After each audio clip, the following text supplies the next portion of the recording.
ओम शांति। 19 दिसंबर 2025 बाबा का साकार मुरली। मीठे बच्चे, अब घर जाना है, इसीलिए देही अभिमानी बनो। एक बाप को याद करो तो अंतमति सोगति हो जाएगी। प्रश्न: वंडरफुल बाप ने तुम्हें कौन सा एक वंडरफुल राज्य सुनाया है?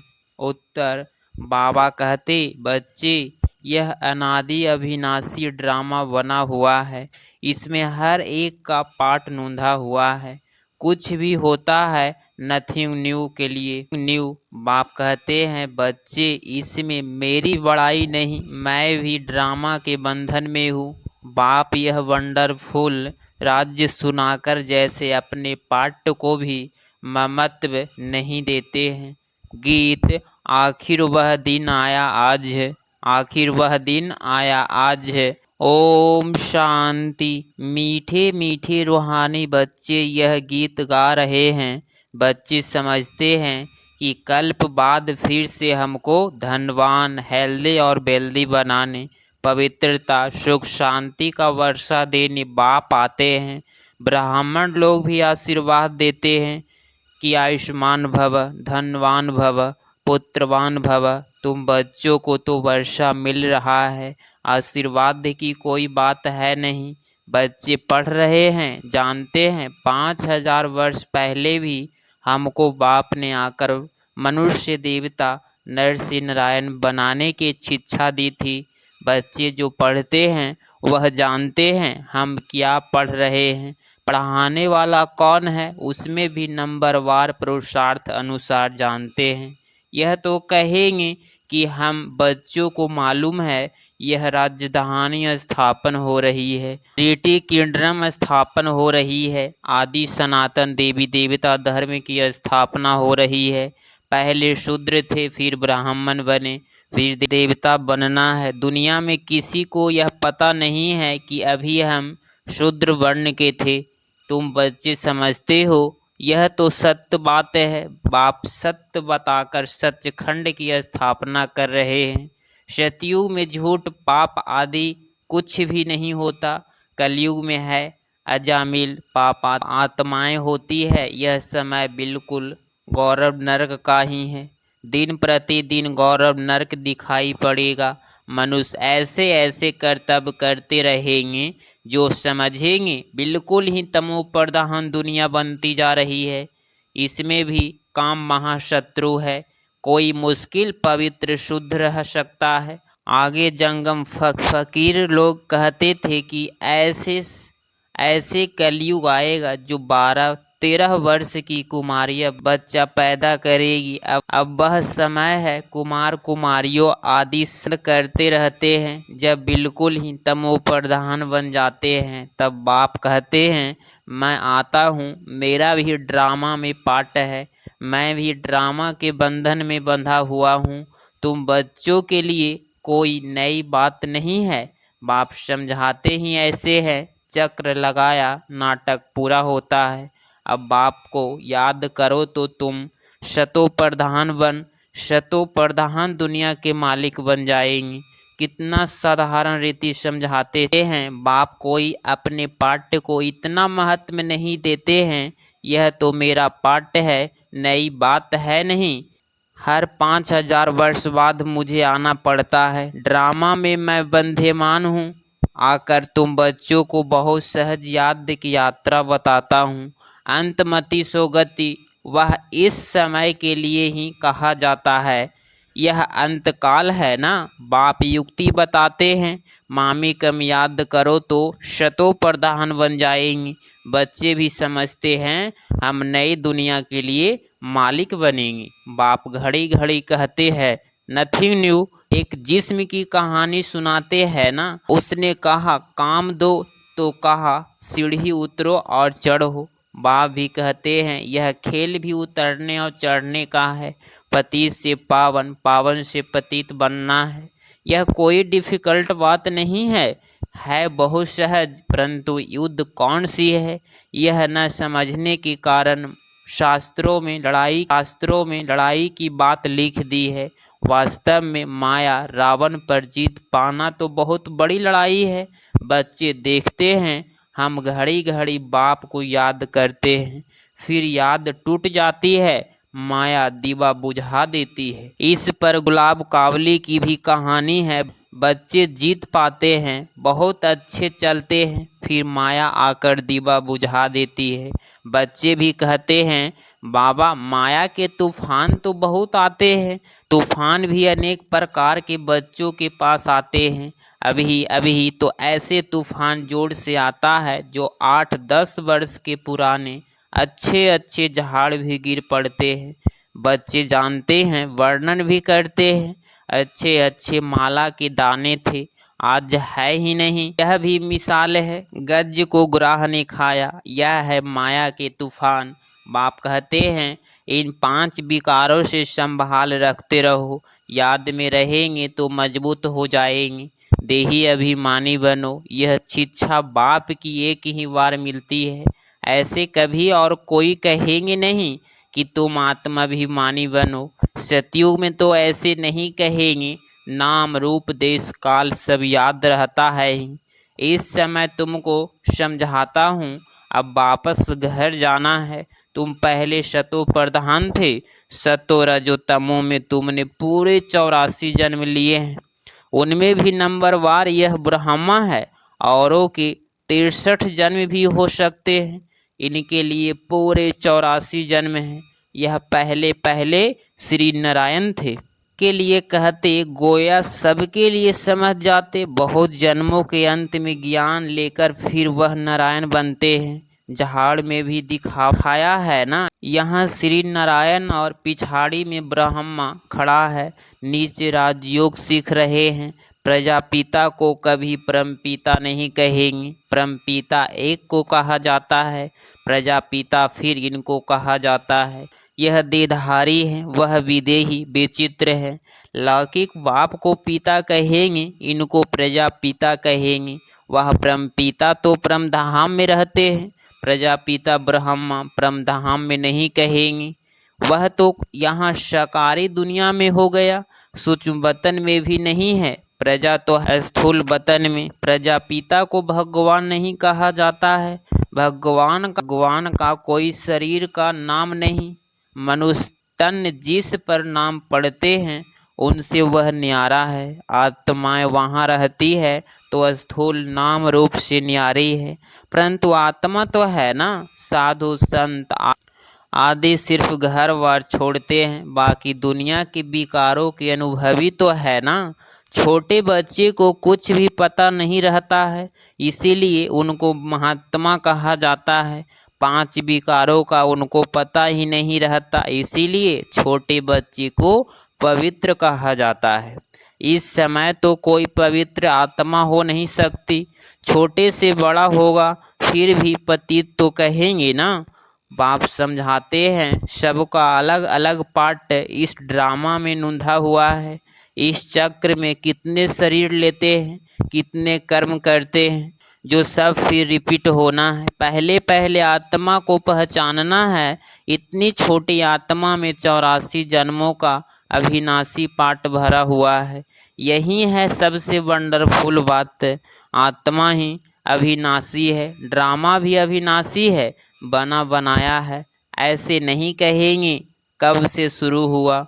कुदरत कहते हैं ना, आत्मा कैसी है, यह ड्रामा कैसे बना हुआ है, इसमें कोई कुछ भी कर नहीं सकता। जैसे समुद्र अथवा आकाश का अंत नहीं निकाल सकते, यह अविनाशी ड्रामा है। कितना वंडर लगता है। जैसे बाबा वंडरफुल, वैसे ज्ञान भी बड़ा वंडरफुल है। कभी कोई बता न सके, इतने सब एक्टर्स अपना अपना पार्ट बजाते ही आते हैं। नाटक कब बना, यह कोई प्रश्न उठा नहीं सकता। बहुत कहते हैं, भगवान को क्या पड़ी थी जो दुख सुख की दुनिया बैठ बनाई। अरे यह तो अनादि है, प्रलय आदि होती नहीं, बनी बनाई है। ऐसे थोड़े ही कह सकते यह क्यों बनाई। आत्मा का ज्ञान भी बाप तुमको तब सुनाते हैं जब समझदार बनते हो, तो तुम दिन प्रतिदिन उन्नति को पाते रहते हो। पहले पहले तो बाबा बहुत थोड़ा थोड़ा सुनाता था, वंडरफुल बातें थी, फिर भी कशिश तो थी ना। उसने खींचा, ठीक की भी कशिश थी। शास्त्रों में फिर दिखाया है, कृष्ण को कंसपुरी से निकाल ले गया। अब तुम जानते हो कंस आदि तो वहाँ होते ही नहीं। गीता, भगवान, महाभारत, यह सब कनेक्शन रखते हैं। है तो कुछ भी नहीं समझते हैं। यह दशहरा आदि तो परंपरा से चला आता है। रावण क्या चीज है यह भी कोई जानते नहीं। जो भी देवी देवता थे वह नीचे उतरते उतरते पतित बन गए हैं। रड़िया भी वह मारते हैं जो जास्ती पतित बने हैं, इसीलिए पुकारते भी है, हे पतित पावन। यह सब बातें बाप ही बैठ समझाते हैं। सृष्टि चक्र के आदि मध्य अंत को और कोई नहीं जान। तुम जानने से चक्रवर्ती राजा बन जाते हो। त्रिमूर्ति में लिखा हुआ है, यह तुम्हारा ईश्वरीय जन्म सिद्ध अधिकार है। ब्रह्मा द्वारा स्थापना, शंकर द्वारा विनाश और विष्णु द्वारा पालना। विनाश भी जरूर होना है। नई दुनिया में बहुत थोड़े होते हैं। अभी तो अनेक धर्म है, समझते हैं। एक आदि सनातन देवी देवता धर्म है नहीं, फिर जरूर वह एक धर्म चाहिए। महाभारत भी गीता से संबंध रखती है। यह चक्र फिरता रहता है, एक सेकंड भी बंद नहीं हो सकता। कोई नई बात नहीं है। बहुत बारी रजाई ली है, जिसका पेट भरा हुआ होता है वह गंभीर रहते हैं। अंदर में समझते हो हमने कितना बार रजाई ली थी। कल की ही बात है, कल की ही देवी देवता थे, फिर चक्र लगाए, आज हम पतित बने हैं। फिर हम योग बल से विश्व की बादशाही लेते हैं। बाप कहते हैं कल्प कल्प तुम ही बादशाही लेते हो, जरा भी फर्क नहीं पड़ सकता। रजाई में कोई कम कोई उच्च बनेंगे, यह पुरुषार्थ से ही होता है। तुम जानते हो पहले हम बंदर से भी बदतर थे, अब बाप मंदिर लायक बना रहे हैं। जो अच्छे अच्छे बच्चे हैं उनकी आत्मा रियलाइज करती है, बरोबर हम तो कोई काम के नहीं थे, अभी हम बर्थ पाउंड बन रहे हैं। कल्प कल्प बाप हमको पैनी से पाउंड बनाते हैं। कल पहले वाले ही इन बातों को अच्छी रीति समझेंगे। तुम भी प्रदर्शनी आदि करते हो, नथिंग न्यू। इन द्वारा ही तुम अमरपुरी की स्थापना कर रहे हो। भक्ति मार्ग में देवियों आदि की कितने मंदिर है। यह सब है पूजारीपने की सामग्री। पूज्यपने की सामग्री कुछ भी नहीं है। बाप कहते हैं दिन प्रतिदिन तुमको गुहा पॉइंट समझाते रहते हैं। आगे की ढेर पॉइंट्स तुम्हारे पास रखी है, वह अभी क्या करेंगे ऐसे ही पड़ी रहती है। प्रेजेंट तो बाप दादा नई नई पॉइंट समझाते रहते हैं। आत्मा इतनी छोटी सी बिंदी है, उसमें सारा पार्ट भरा हुआ है। यह पॉइंट्स कोई आगे वाली कॉपियों में थोड़े ही होगी, फिर पुरानी पॉइंट्स को तुम क्या करेंगे। पिछाड़ी की रिजल्ट ही काम आती है। बाप कहते हैं कल्प पहले भी तुमको ऐसे ही सुनाया था, नंबर वार पढ़ते रहते हैं, कोई सब्जेक्ट में नीचे ऊपर होते रहते हैं। व्यापार में भी गृहचारी बैठती है, इसमें हार्ट फेल नहीं होना होता है, फिर उठकर पुरुषार्थ किया जाता है।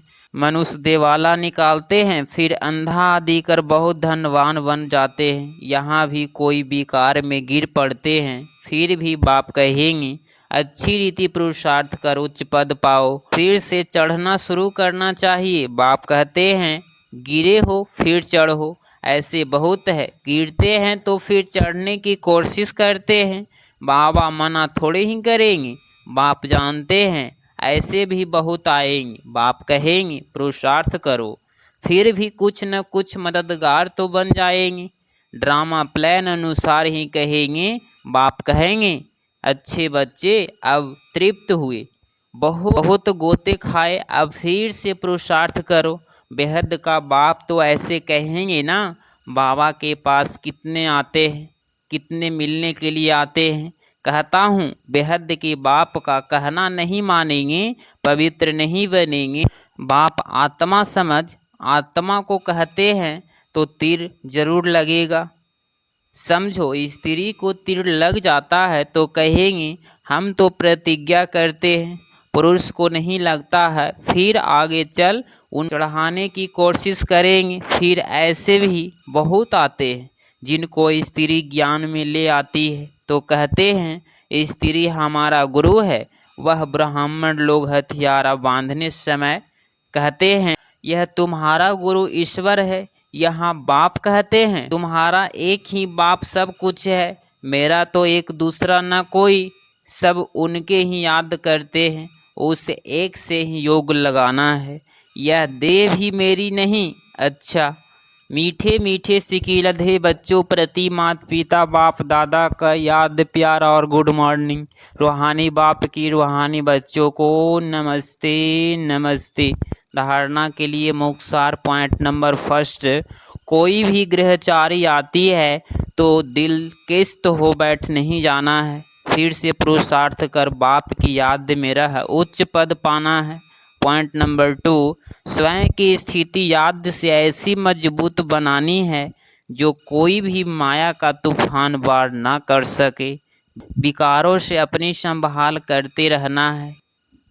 19 दिसंबर 2025 का वरदान, सर्वशक्तिया की लाइट द्वारा आत्माओं को रास्ता दिखाने वाले चैतन्य लाइट हाउस भव। स्पष्टीकरण, यदि सदा इस स्मृति में रहो कि मैं आत्मा विश्व कल्याण की सेवा के लिए परम धाम से अवतरित हुई हूँ, तो जो भी संकल्प करेंगे बोलेंगे उसमें विश्व कल्याण समाया हुआ होगा। और यही स्मृति लाइट हाउस का कार्य करेगी। जैसे उस लाइट हाउस से एक रंग की लाइट निकलती है, ऐसे आप चैतन्य लाइट हाउस द्वारा सर्वशक्तियों की लाइट आत्माओं को हर कदम में रास्ता दिखाने का कार्य करती रहेगी। स्लोगन, स्नेह और सहयोग के साथ शक्ति रूप बनो तो राजधानी में नंबर आगे मिल जाएगा। अव्यक्त इशारे, अब संपन्न वह कर्मातीत बनने की धुन लगाओ। जैसे कर्म में आना स्वाभाविक हो गया है, वैसे कर्मातीत होना भी स्वाभाविक हो जाए। कर्म भी करो और याद में भी रहो। जो सदा कर्मयोगी की स्टेज पर रहते हैं वह सहज ही कर्मातीत हो सकते हैं, जब चाहे कर्म में आए और जब चाहे न्यारे बन जाए। यह प्रैक्टिस कर्म के बीच बीच में करते रहो। अगर आप इस चैनल पे डेली मुरली क्लास सुन रहे हैं तो चैनल को प्लीज़ सब्सक्राइब करें और नोटिफिकेशन ऑल पे क्लिक करें। मिलते हैं अगली मुरली क्लास में। ओम शांति। ओम शांति।